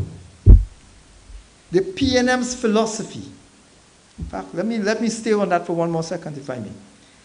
The UNC is people-centered and people-driven. The procurement of vaccinations for our citizens was highlighted by the leader of the opposition herself, because we are people-centered and people-driven. Many have now come out and said, PNM supporters have said, she should not do that, she should not do this, she should not do the other. Well, if she didn't do it, who would have done it? Them fellas sit down in their ivory chambers protected, but it's citizens of Trinidad and Tobago that are suffering today. And you have a minister sit down in his office complaining that she said that the economy is reeling. I am an economist by profession, I'm an economist by training. And if this country is not reeling from the ravages of COVID-19, I don't know what is happening. That man is clueless, senseless. Let me stop right there. Let me stop right there for today. That we will deal with that at another time. I issued a press release on that, which basically said that the economy was in crisis. Unemployment was astronomical. People are living in poverty. And you know why all of that is happening? They said it was because of COVID. So to come now and say everything good, everything hunky-dory, who lying and when? They are trying to mislead the population with regards to the procurement. And that's what this is. It's about the procurement of vaccinations. You know why they're fighting so hard, ladies and gentlemen? Because the leader of the opposition, the Honorable Kamala Prasad, didn't write and say, let me buy him. She asked for a donation. And you know when you get a donation, what happens? The powers that be don't get the opportunity to make the chi-chi, to get the kickback. And that's why all this lacqueray. Enough. That is why they are afraid of procurement legislation. Let me treat with why we need to repeal this procurement amendment. Let me treat with why we need citizens to rise up and demand that the government change this law. These amendments seek to do basically three things. They seek to remove the procurement office from monitoring the disposal and sale of property owned by the state. This means that the government will be able to do its own bidding with regard to the sale of assets like Petrotrin. They would not have to account for the sale of Petrotrin assets. The millions and millions and millions of dollars sitting, gathering dust and rust until one of their friends could get it. This change that they passed through the parliament in 2020 facilitates that. They could do it behind the shield of protection of the law. That is not acceptable. They need to change that, because you know what coming just now? The fire sale of assets. You see, when they can't borrow anymore, they have to sell what they have. I've said it's like a piper on steroids. So what is coming next is that the government proposes to sell assets that belong to taxpayers of this country, and they don't want you to know about it. Ask yourself why. I have said it before, I'm repeating it again. Do not trust this government. It has happened before in Parliament, where Colm Imbert passed legislation and announced to the Parliament that he may have a vested interest because he's developing property. Once this government is passing any kind of legislation, look behind, ladies and gentlemen. Look behind, my brothers and sisters, because somehow they hang in the till. That is why we must prevent this piece of legislation from going forward. That is why I'm asking citizens to pay attention. That is why we must stop this amendment now. And it's not just Petrotrin. It's WASA. It's the port.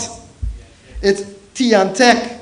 It's every state asset that they could pull out and give to who? Friends, family, financiers. That is what their change. That is what their change to Clause 6 of the Public Procurement and Disposal of Property Law, the Act, that is what their change did. Clause 7, so the second thing that the amendments have done is to completely remove from scrutiny government-to-government transactions and private-public partnership transactions. That basically means, ladies and gentlemen, that they're private deals, government-to-government. A prime minister could walk up and say, hey, what? I like this boat, you know. $80 million worth in boat coming down the road, you know. Coming down the road. Ferry service. You all remember the ferry service? You all remember the bacchanal that went through the ferry service and the Ocean Flower and this one and the Cabo Star and whatever else? Up to today, nobody has been held responsible for that lacquery, that wastage of funds, that today could have been buying laptops for the 47,000 children that are without today because of that government. My colleague Ravi Ratira mentioned the China Gezuba contract. I had a fairly nice long quotation to read here, but in the interest of time, I'll do without it. Suffice it to say that tons of money was spent pursuing this wonderful contract. All sorts of evaluations went forward, quantity surveying went forward, money was spent behind it, but nobody knows because they did that under the sly. The only reason, my brothers and sisters, that that contract was pulled back was because the public bust the mark and started a fight. And ladies and gentlemen, I'm asking you all to continue that fight, because when the mark bust, you know, every minister who was there said that they know nothing about that. There are photographs of ministers standing behind the signing. Standing behind the signing, and suddenly nobody responsible for all this wastage. What a shame. But they want to continue to do that. You all remember the sandals scandals? That too is public-private partnership. That's why I tell you all to be careful. This is why the government passed legislation to cover up the wrongdoings that they have done and that they want to do. Pay attention, ladies and gentlemen. Billions of dollars are at play here. Clause 5, the third thing that the government wants to do. In fact, the third thing that the government is doing because they passed this legislation already. They seek to remove from scrutiny, not just of the regulator, but of the parliament as well, and by extension from your regulation, vital and often used services that utilize public money, public funds. Ravi mentioned it before. Legal, financial auditing and accounting, medical services. There's a nice breakdown. They amended it in the Senate to include debt financing services for the national budget and other services as the minister by order may determine. You know what that means? That means anything that they want. But why would you not want the public to know about money that you're getting for debt servicing? Why is that? I tell you, ladies and gentlemen, again tonight, watch them. Once they pass in legislation, there's some bacchanal going on. Tonight, I want to share a piece of bacchanal with you. Tonight is the night. You like bacchanal? Let's have bacchanal come in. The reason, my brothers and sisters, for clause 5 is because they have been borrowing. This country is in the biggest debt that we have ever been in the history of this country, thanks to Colman Burt and Keith Christopher Rowley and the recusal twins. Borrowing. They don't want you to know how much Smallpin get and his relatives get. They don't want you to know who get what. But that is your money. You are entitled to know. They don't want you to know when they borrow from HSF what is happening, because that is public money. I looked at the 3 reports of the withdrawal from the HSF. And ladies and gentlemen, that had me real worried, because that is the savings that we have put over the years, PNM didn't put none. We have put over the years for our children and their children. The government came and said that they needed money because COVID-19 mashed way up. Of course, now the Minister of Health is saying otherwise. Well, he's not a doctor, and I'm sorry to tell him he's not an economist either. What he is a colossal failure. Back to the HSF, ladies and gentlemen. In May 2020, the HSF was rated by $2.68 billion. According to the breakdown provided by the minister, HSF was a critical issue. But you know what that money was used for? The only thing they identified was the payment of contractors to the total of $1.8 billion. So you withdraw 2.68, so you withdraw 2.7 billion, and as per law, you came to Parliament to account for the money. And you know what you account for? 1.8 billion. Where the other billion gone, ladies and gentlemen? Ask Colman Burt, where the money gone? That's the first drawdown.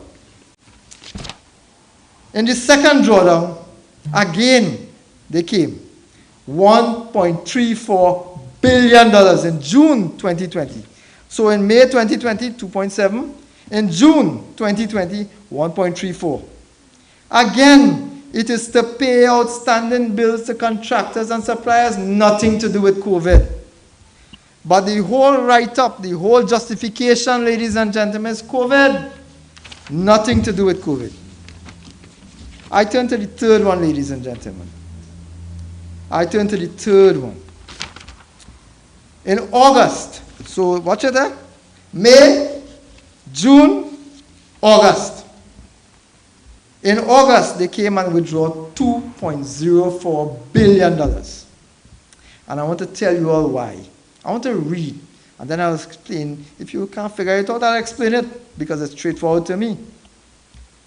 In addition, the government faced a severe cash constraint which put it at a major risk, and as a result, there was an urgent need for a cash injection to the consolidated fund, pay attention, to avert the potential for reputational risk arising from non-payment on account of insufficient funds.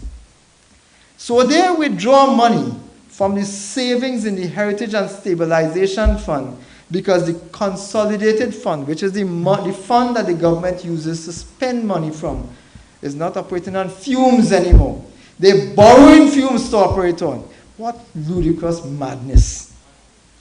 And I'm telling you that, ladies and gentlemen, because that means that this country is in an even worse mess than the Minister of Finance has been willing to admit. An even worse mess, because, ladies and gentlemen, this is August 2020. From then to now, you think things get better? I am telling you, ladies and gentlemen, that things have gotten much, much worse, which is why in December 2020, they rushed this piece of legislation through so that you will not be able to figure out and to find out how they have spent money that is to be used for the debt financing services for the national budget. All of this is tied in, my brothers and sisters. All of this is tied in. The procurement legislation now has been watered down to inefficiency, ineffectiveness, and to zero. And that is by choice. I want to tell you all why. I want to tell you all why. As I wind up and give my colleagues some other things to say. When the China Gezuba contract came up, the procurement regulator made a public statement. You know what he said? And that was in 2019. You know what he said? And I quote, this would be the Express of 19 September 2019, page 10. Procurement board ready, board in government's court. And I quote, Lal Chand said, when the act is fully proclaimed, the original act, because up to today it is proclaimed, the original act. Lal Chand said, when the original act is fully proclaimed, there will be no room for such a situation to happen. He said there will be an equal playing field, no room for corruption, no room for mismanagement, no room for secrecy in the award of contracts. Is it any wonder, ladies and gentlemen, why right afterwards they rushed this legislation through the House to prevent those same procurement regulator from reviewing what was happening? His job was to review every single contract, from the purchase of goods and services to the sale of public assets. There's much more I can go on, ladies and gentlemen, my brothers and sisters. But I want to end here tonight. There will be another time. There will be another time. It is inimical. It is critical, ladies and gentlemen. It is of priority that citizens of Trinidad and Tobago stand up now and speak out now against the government's abuse of its office. You see, when times are hard, as it is now, when it is more difficult to get funds, as they say they're experiencing now, when it is harder for us to make the sacrifices that we are being asked to make, now is when the time is ripe to make sure that citizens police this government. Now is the time to demand transparency from this government. I want to refer you, in closing, to the editorial in the Newsday of December 10th, 2020, which hit the nail on the head as it referred to the commemoration on International Anti-Corruption Day in 2020. That was the day after the government passed the legislation in the Senate. And I quote, "We have little to celebrate. Instead of making harder for public officials to get away with graft, the government seems intent on making it easier. This is not me, eh? This is the News editorial.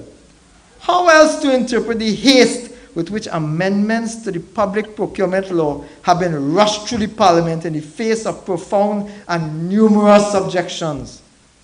Don't get us wrong. The government made important concessions on Tuesday night in the Senate. It amended its proposal at the committee stage of the legislation to specify that it wanted free rein in relation to debt financing services for the national budget and emergency medical matters. And it gave Parliament a role in scrutinizing what matters a minister exempts from oversight. But what the government gave with one hand, it took back with the other. At the committee stage, it also introduced a new exception to the rules. Now, to avoid parliamentary scrutiny, the government only needs to invoke national security, according to the Parliament website's list of changes approved on that Tuesday night. This change is significant. Amongst the most lucrative contracts a state can afford are those for security. It is already a scandalous abuse of parliamentary processes for the government to ride roughshod as it did over the opposition, over constituents, over civil society groups, over stakeholders, over the law association, over even its own Office for Procurement Regulation by putting this legislation to the vote on that Tuesday. This is the editorial of the Newsday. The legislation it is referring to, my brothers and sisters, is the procurement and disposal of property amendments that is designed, as I said, and as I tried to explain earlier, it is designed to protect the government from doing the mischief that it has been wont to do. It has negated, it has neutralized, it has neutered the Public Procurement Act to the point, ladies and gentlemen, where today we wonder what's the need for the act. If you want to protect your children's future and that HSF, if you want to get accountability and transparency from the government of Trinidad and Tobago, if you want to know how your money is spent, if you want to know where they're borrowing from and what assets they come in to steal, beg, borrow, or sell, ladies and gentlemen, tonight I call on each and every one of you to stand up and speak up. Let us demand that the government repeal the Public Procurement Amendment. Let us return good governance to this country. My brothers and sisters, I thank you. Remain blessed, and may God bless Trinidad and Tobago. I urge you, finally, stand up, speak up, shout out if you need be. Fix the problem. Thank you.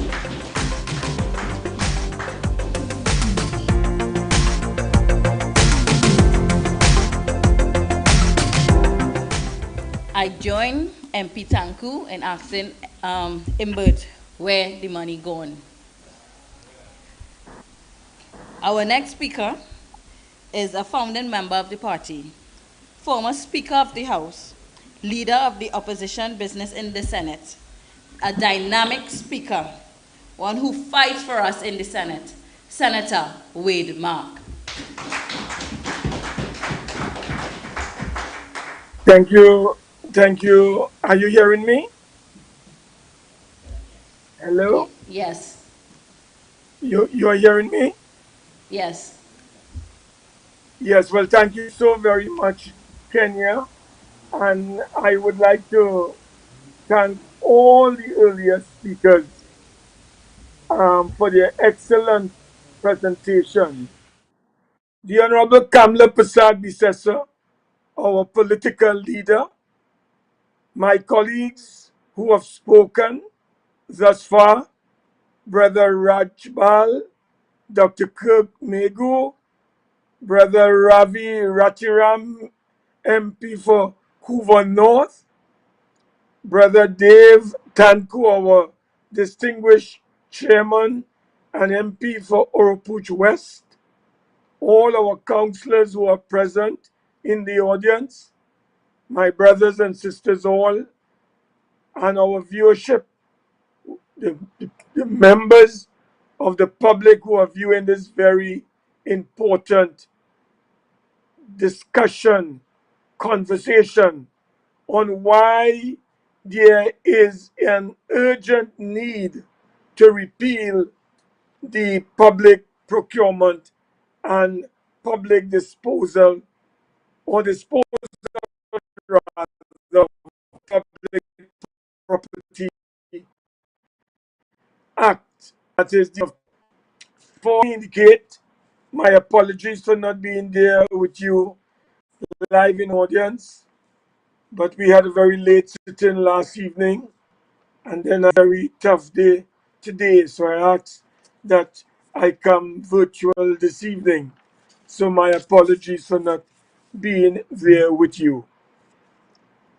It has been said that the best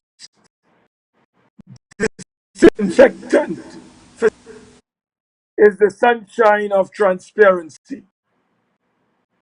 Corruption flourishes in darkness.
In the meanwhile, we will try to keep your attention here.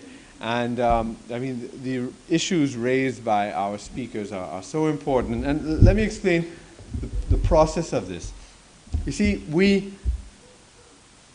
when the PNM felt they could get their way by pushing through this amendment to take this excellent law we had, this very good law, and then to turn it into nothing.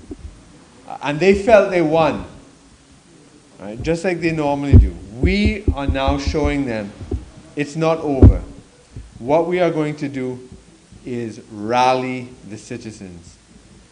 Kamla Prasad Visesa, our leader, our great leader, will be tabling legislation in Parliament to have those grotesque amendments repealed.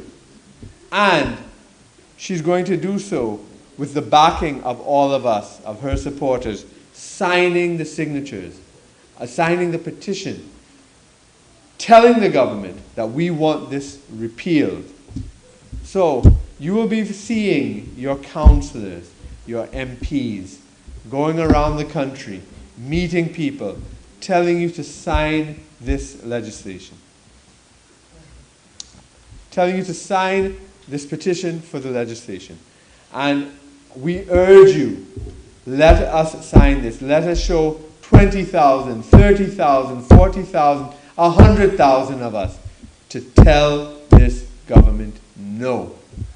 I now hand over the podium to our chairman, Mr. Dave Tanku, MP. Thank you, Piero. As we await a reconnection to Senator Mark, there's one issue I want to touch on, and that is the issue of the regulations. You see, we spoke about the government not wanting the legislation to have any kind of life. So even though they passed the legislation, their plan B was always to sabotage the process. You see, what is required to make the legislation effective are regulations. And there's a requirement for the regulations to come to the Parliament. We have been told, and it's in the public now, that since 2017, the regulations were supplied to the Minister of Finance for his review, recommendations, and forwarding to the Parliament. Since 2017 came and went. 2018 came and went. 2019 came and went. 2020 came and went. 2021 is here and going. And up to today, the Minister of Finance has not brought the regulations to give full effect to the procurement legislation. He has not brought that to Parliament. Ask yourself why. Ask yourself why a minister who has in his hands the responsibility to protect the public purse chooses actions that do not. My brothers and sisters, I am told that we have reconnected with Senator Mark. So as I surrender to his hands, this very strong and capable persona, history, and knowledge. My brother, Senator Mark, right back over to you. Thank you very much. Yes. Are you hearing me? Yes, yes, Hello? yes, Senator. Yes, turn on the microphone here. Hello? We're hearing you loud and clear, Senator Mark. Yes. I'm sorry about that little glitch, technical glitch. Yes, I was making the point, and if I may repeat it, that the cost of corruption in public contracting is not only measured by the money that we lose, but corruption distorts competition and it reduces the quality of life. It also affects sustainability and safety of public projects and purchases, and it reduces the likelihood that the goods and services purchased really meet the public needs. My brothers and sisters, I want to tell you this evening that there were many labor pains leading up to the birth of Act number 1 of 2015, known as the Public Procurement and Disposal of Public Property Act. As we speak, the regulations to give effect to this piece of legislation, those regulations remain outstanding. The Minister of Finance has been playing literal games with those regulations. Those regulations have been in the hands of the Minister of Finance since November of 2019. And to this date, the Minister of Finance has done nothing to bring those regulations to the Parliament for deliberations because it requires affirmative approval. We must remember that the PNM in opposition stalled, delayed, undermined, and sabotaged every effort to speed up the passage of the Public Procurement and Disposal of Public Property Act. Brothers and sisters, public procurement occupied pride of place in the PNM's 2015 manifesto, as well as 5 consecutive budgets between 2015 and 2020. They promised in their manifesto of 2015 that they will in fact operationalize the procurement law. In every budget, 2015, 16, 16, 17, 17, 18, 18, 19, 19, 20. 5 consecutive budgets. The Minister of Finance promised the country to operationalize the legislation and to bring to the Parliament the regulations. But my brothers and sisters, instead of faithfully executing its sworn obligation for good governance through the swift implementation of the legislation, the Rowley-led government introduced 3 sets of amendments in 2016, in 2017, and in 2020, all with the deliberate intention of stalling, gutting, and emasculating the very essence of this very important piece of legislation. My brothers and sisters,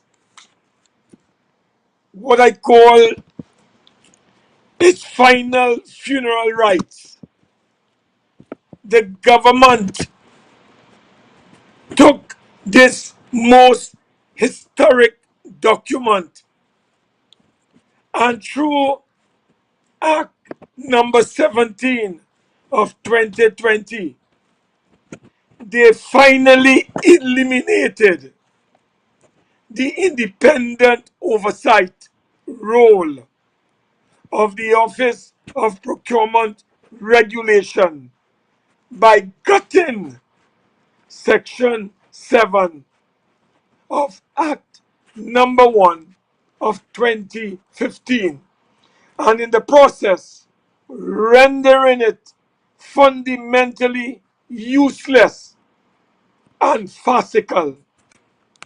My brothers and sisters, in Section 5 of Act number 27 of 2020, the Rowley-led government weaponized the legislation to facilitate open theft and pilferage of public money through several mechanisms.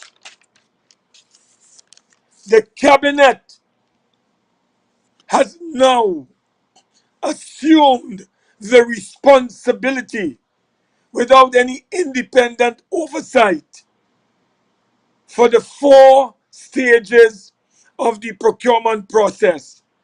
That is the planning stage, the bidding stage, the evaluation stage, and the implementation stage. In doing so, what this government has done is to take responsibility away from the Independent Oversight Office of Procurement Regulations by putting under the control of the Cabinet all treaties and agreements with other states and entities. They have put under full Cabinet control all agreements with international financing institutions. They have put under Cabinet control all agreements for technical cooperation.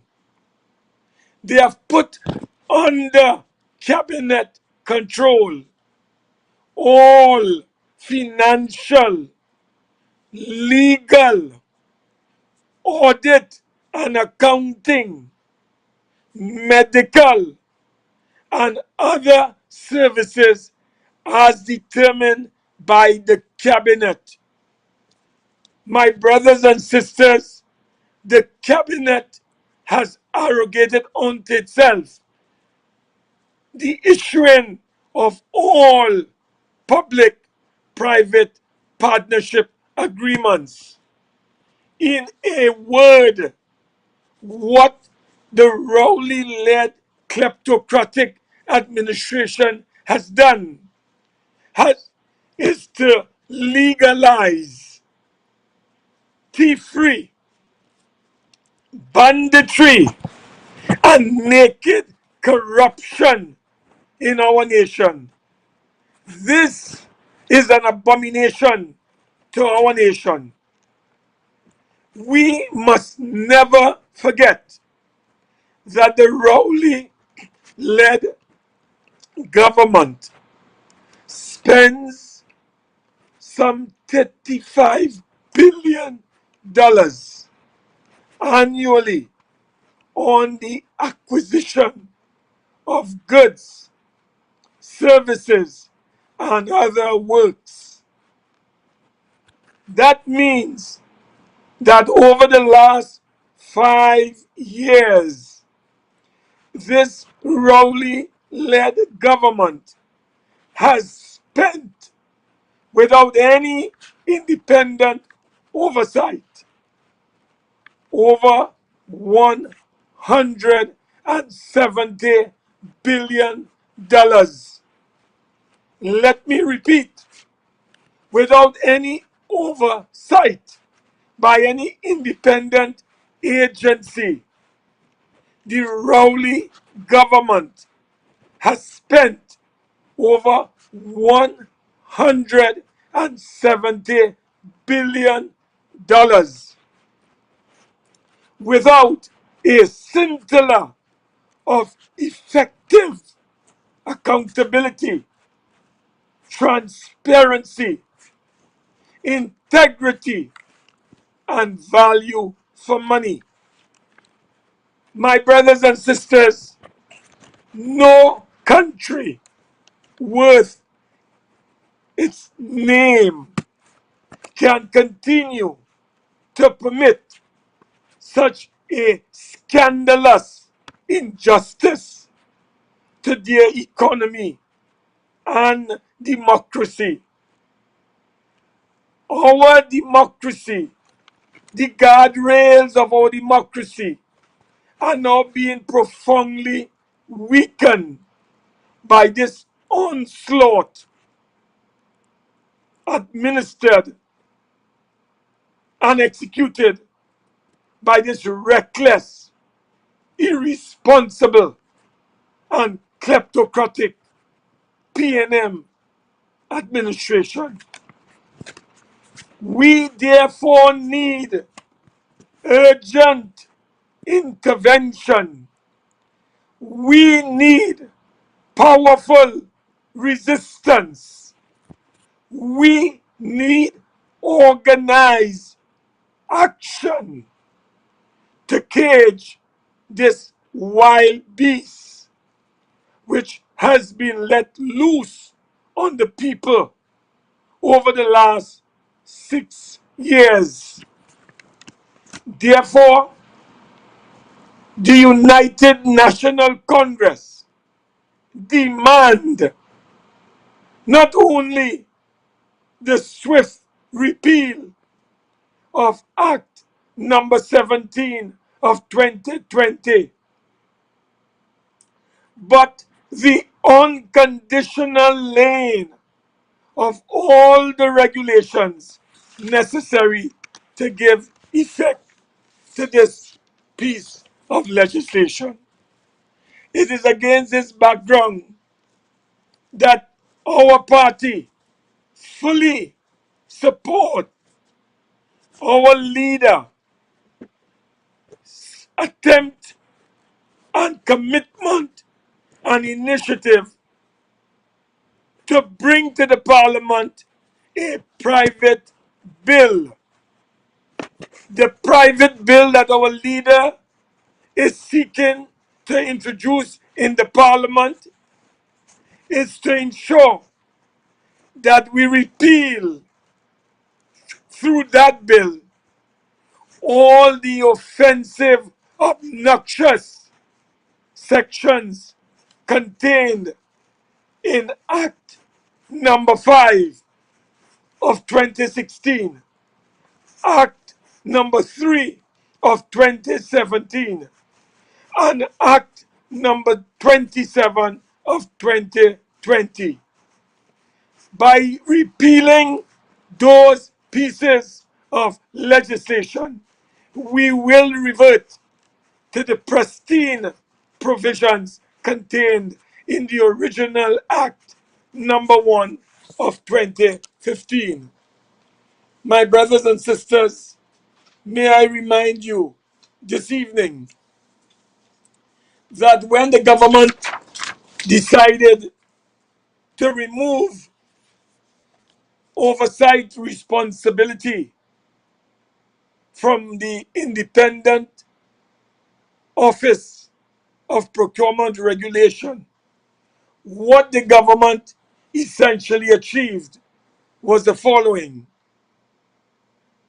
They were able to purchase 2 catamaran ferries for the inter-island sea bridge from Hostile Ships Pty Limited and Incat Tasmania Pty Limited at a cost of US 148,123,570,000 US dollars.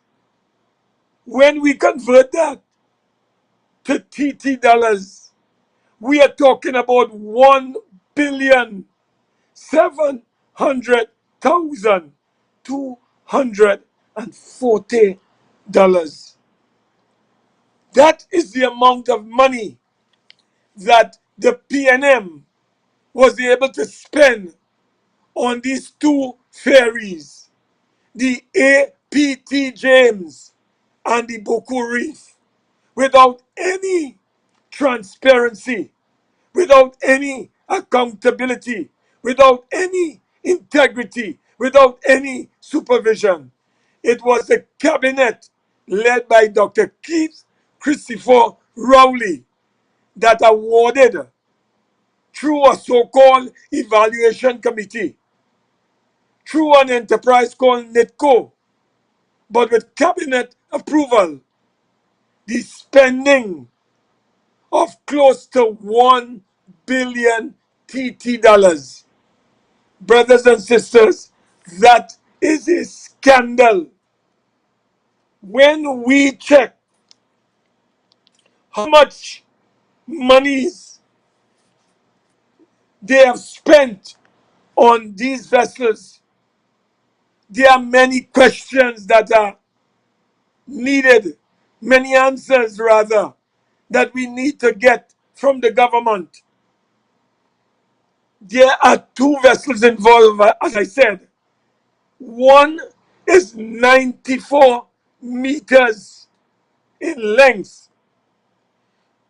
That one cost $496 million or 73.6 million US dollars.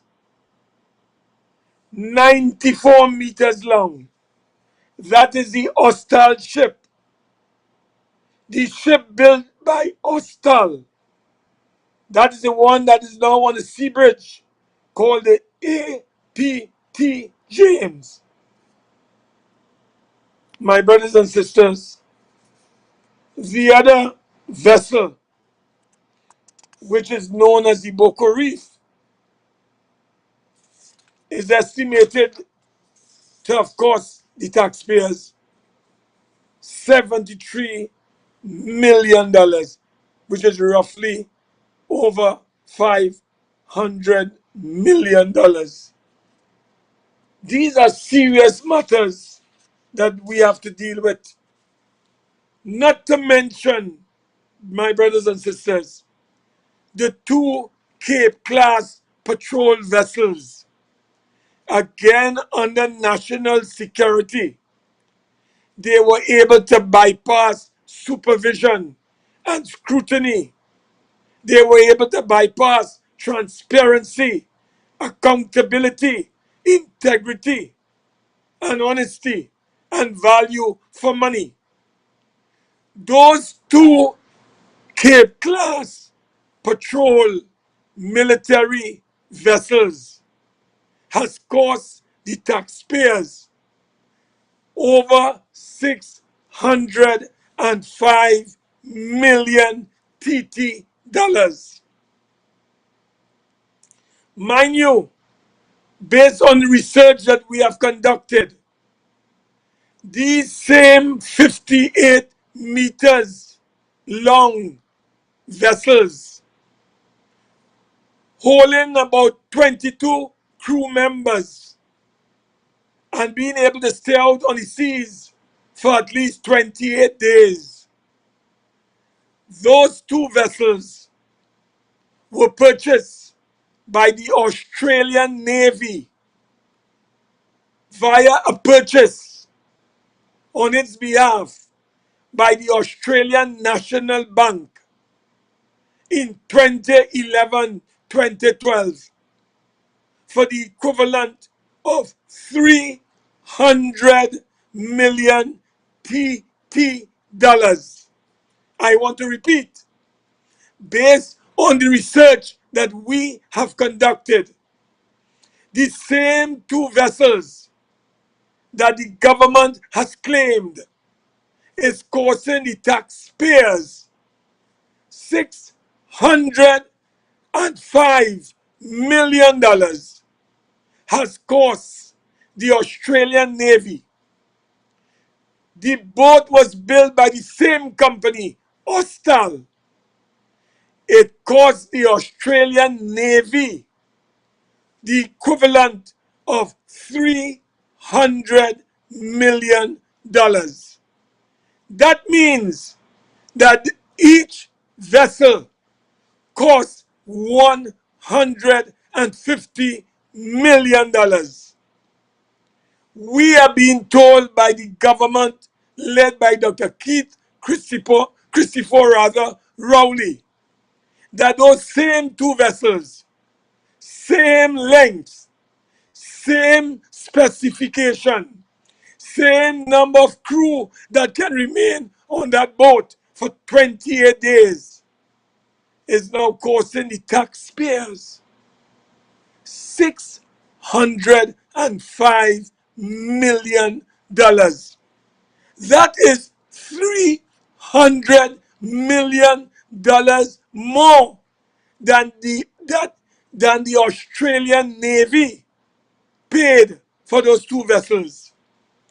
In the absence of proper procurement, that is what happens in a society like ours. The government can get away with murder. The government can do what it wants. There's no independent oversight. There's no body that can conduct a criminal forensic investigation into the difference, which is $300 million.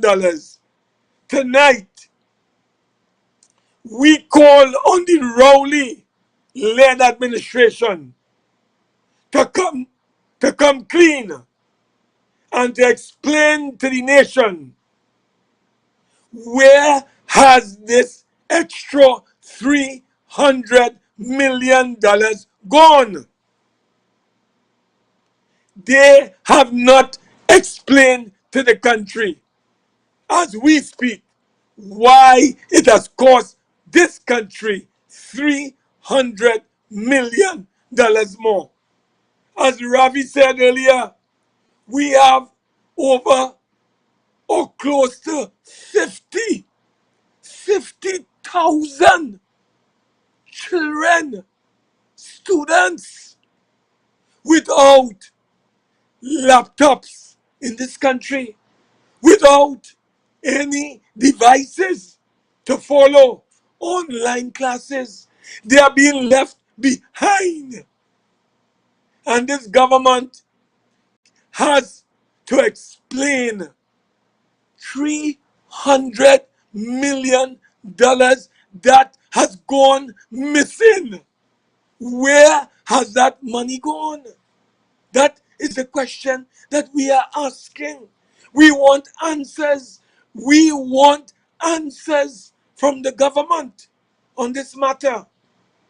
And brothers and sisters, I draw these examples to demonstrate the critical importance of having proper public procurement legislation in our nation. Without proper procurement legislation, we are being ruled and we will be continued to be ruled by a gang of thieves in this country. They account to no one. There is no transparency in what they do. Recently, we learned that to do an environmental impact assessment on the Toko port, they brought a firm called ERM West out of the United States without any competition, without any public tendering. They did what is called a sole select.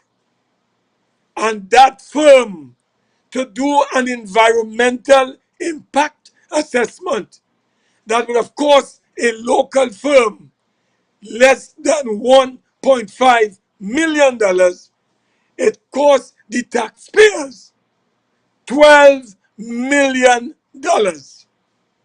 And there is no accountability. This is taking place at a time when we have over 150,000 people unemployed. People are suffering. People are hungry. People are starving. But this government gives a contract without any public tendering to a company in the United States when we have companies right here in Trinidad and Tobago that could have done that environmental impact assessment for the port of Toko. A project, by the way, that has been shelved because they have no money. So they have shelved the project, and yet still they have given this company called ERM West 12.